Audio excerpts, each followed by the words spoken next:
কাঁসারপট্টি এলাকায় দীপক দে ছেলে দীপ দে ছোটবেলা থেকেই দুর্গার প্রতিমার নির্মাণের কাজ করেন। অন্যের কাছ থেকে দেখে দেখে একটু একটু করে শিখে এই বছর বড় দুর্গা প্রতিমা নির্মাণ করেন। তার এই প্রতিভাতে খুশি তার মা বাবা সহ সকলে। আগামী দিনে আরো এর অন্যরকম করার ইচ্ছা প্রকাশ করেন তার মা। যুগ যুগান্তর ধরে বাঙালির মনে দেবী দুর্গাকে নিয়ে অনবদ্য প্রাণোচ্ছ্বাস লক্ষ্য করা যায়। দুর্গাপুজো বাঙালির শ্রেষ্ঠ উৎসব।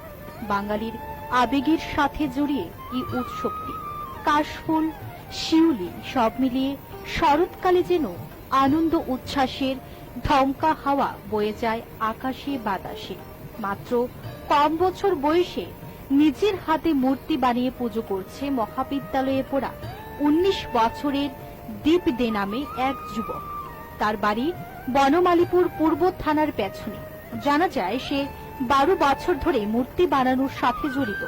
সে এলাকার উত্তম চক্রবর্তী নামে এক প্রতিমা শিল্পীর সাথে থেকে ওনার কাজ দেখে প্রতিমা তৈরির কাজ শুরু করে।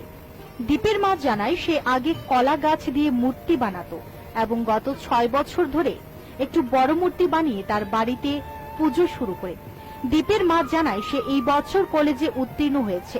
পড়াশোনার পাশাপাশি দীপ তার প্রতিভা দিয়ে মূর্তি বানাতো। খুব কম বয়সে দীপের এই মূর্তি বানানোর প্রতিভাতে খুশি তার পরিবারের সকলে।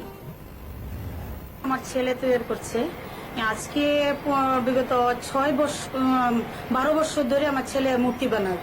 ছোট থেকে মূর্তি বানাইতেছে। আগে কলা গাছ দিয়ে বানাইতো, এরপরে উত্তম চক্রবর্তী থেকে ইঁদুর ইঁদুর করে মাটি এনে সেটা ছেলে বানাইতো। এখন 6 বছর ধরে একটু বড় করে প্রতিমা বানাচ্ছে।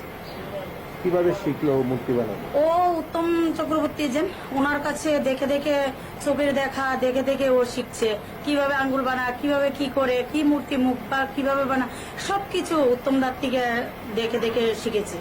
কত বছর যাবত পূজা করছেন আপনারা? আমরা তো এমনিতে ছোটবেলা, এটা বাদ দিয়ে এমনি আজকে 6 বছর ধরে আমরা বড় করে পূজা করছি।